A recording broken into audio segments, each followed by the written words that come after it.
Anxiety is the most heightened emotional state for dementia residents and dementia units, stemming from where am I, what's happening, and where is my room. And also all the overstimulation and noise adds to this or fuels the anxiety. Staff, of course, do their best to explain to the dementia resident what's happening, but they're so busy, they haven't got the time to be able to sit down and go through everything. But actually, it's the dementia residents themselves, those that are orientated enough and settled enough, who do help. The men often go up to the women and say, you know, it's all right, love, this is our home now. And for those that are at a moderate level of anxiety, this can help. Not for the highly escalated, but those that are either at a moderate or low level of anxiety, being reassured by someone who lives there that yes, this is their home, and you know, they have their room here, their bathroom here, this is where they live, this is where they have their meals. It's very reassuring. The reason why it's so reassuring is because dementia residents know that people that live there, other residents that live there, are going to tell them the truth, that they're not the ones that have put them in there, so to speak. Of course, there's high anxiety around that about which son or daughter put me in here. But for the dementia residents, of course, they can see them all day, every day. So they know that they're not going to tell them information that's not true. So when a dementia resident explains to them that, yes, they're living there, we're all together now, love, this is your home. You know, sometimes we're brothers and sisters, you know, we love each other, we care for each other. This can be very soothing when explained in a loving, caring, considerate tone, which dementia residents do have for each other.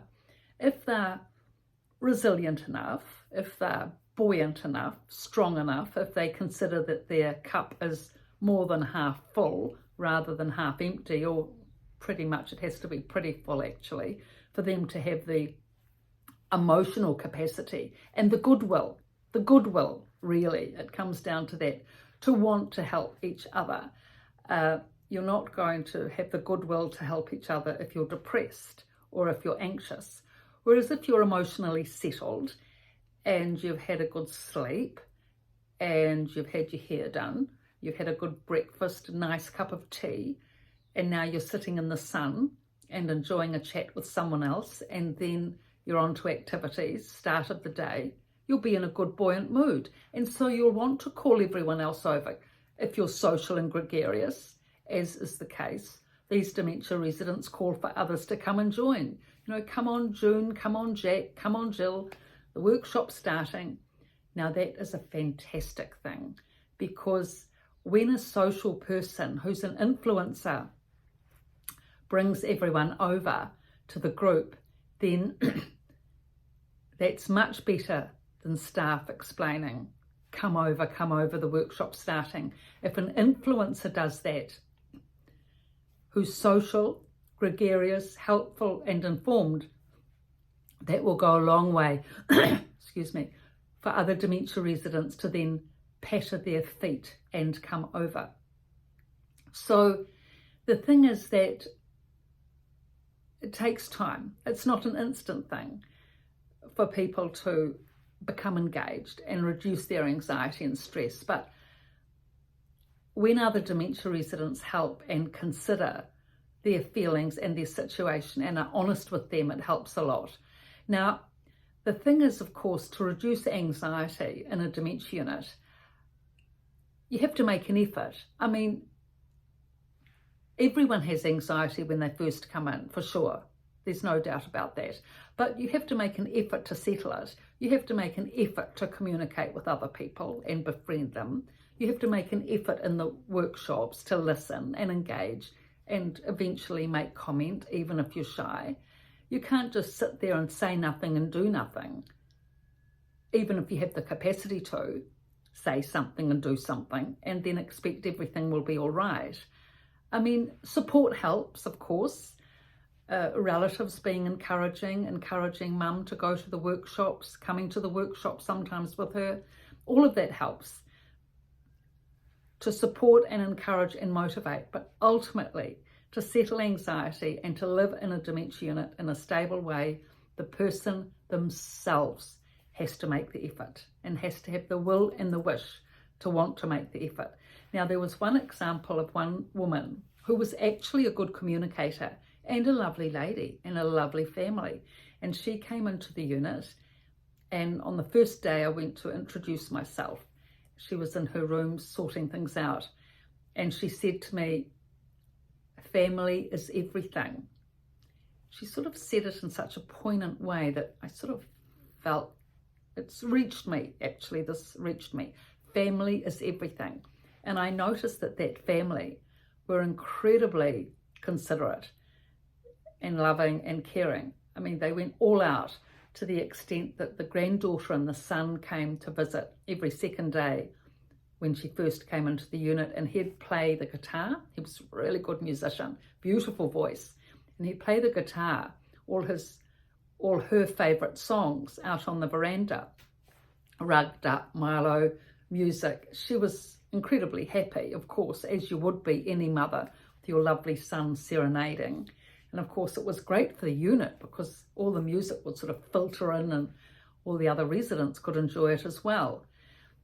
So, and they also made a very big effort coming for the meals as well. So they'd sit at the meals with the mother, engage with the other residents at her table, socialise, encourage mum to join in the conversation.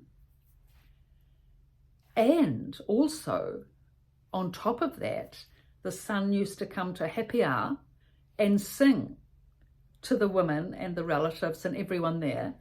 You know, at happy hour, he was the entertainment. And of course, the mother loved that.